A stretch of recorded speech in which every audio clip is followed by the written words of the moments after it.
وہ عرب زمانے کے لگے ہوئے تالے کھولے ہیں مصطفیٰ نے.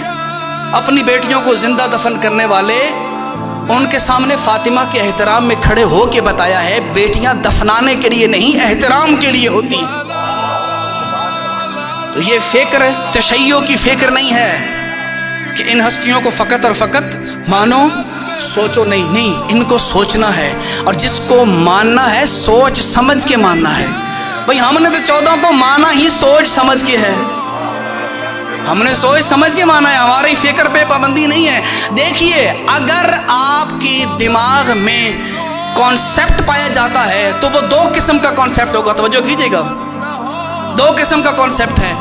اگر مجھے پیاس لگی ہے, ایک مثال میں سمجھا چکا ہوں, اب دوسری مثال کی طرف آ رہا ہوں.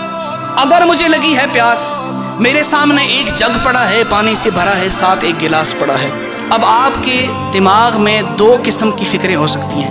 اب میں یہ مثال اس لیے دے رہا ہوں, ہمارے معاشرے کے اندر ان دونوں فکروں کے حامل افراد بستے ہیں.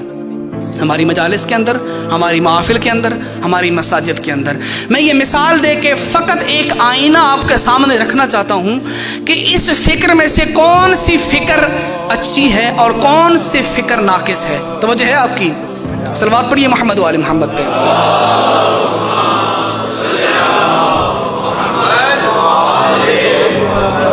دیکھیے آپ کے دماغ میں 2 قسم کی فکریں ہو سکتی ہیں. آپ کے سامنے پانی پڑا تھا, جگ بھرا ہوا ہے, ساتھ ایک خالی گلاس پڑا ہے.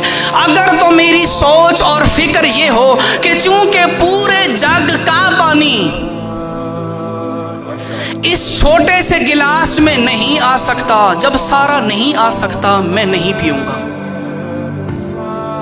اب اس فکر کا بندہ پیاسا مر جائے گا کیونکہ اس کی فکر غلط ہے. اس کے دماغ میں یہ بات ڈال دی گئی ہے یہ سارا پانی نہیں آ سکتا لہٰذا میں نہیں پیوں گا. اب اس فکر کا بندہ پیاس سے مر جائے گا, پانی نہیں پیے گا. اب دوسری فکر کا بندہ کون ہے؟ وہ کہتا ہے اچھا یہ پانی پڑا ہے, یہ گلاس پڑا ہے, مجھے پتا ہے یہ سارے جگ کا پانی اس گلاس میں نہیں آ سکتا, لیکن جتنا آ سکتا ہے, اللہ اکبر, بھئی جتنا آ سکتا ہے اتنا تو ڈال کے پیوں.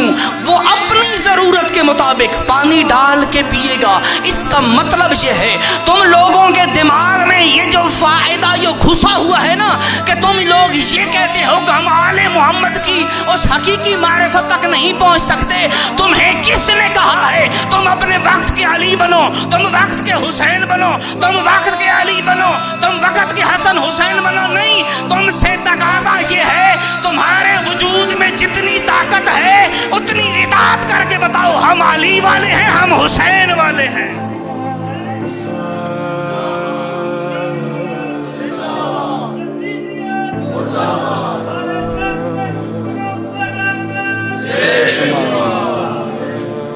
دیکھیے کہا جاتا بھئی نماز پڑھو, بھئی نماز تو کربلا والے پڑھ گئے, نماز تو کربلا والے پڑھ گئے.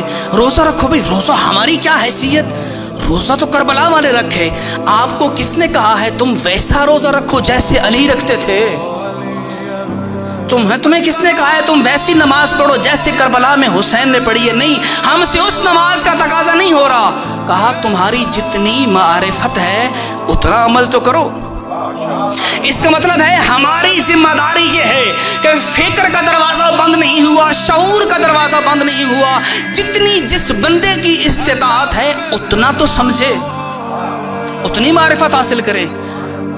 لیکن یہ کہہ کر فکر و شعور کے دروازے پہ پابندی لگا دینا کہ خبردار اگر ان کے بارے میں بات سن کے اگر سوچو گے تو پھر تم مومن نہیں رہو گے, میرے خیال میں یہ فکر تشیع کی فکر نہیں ہے.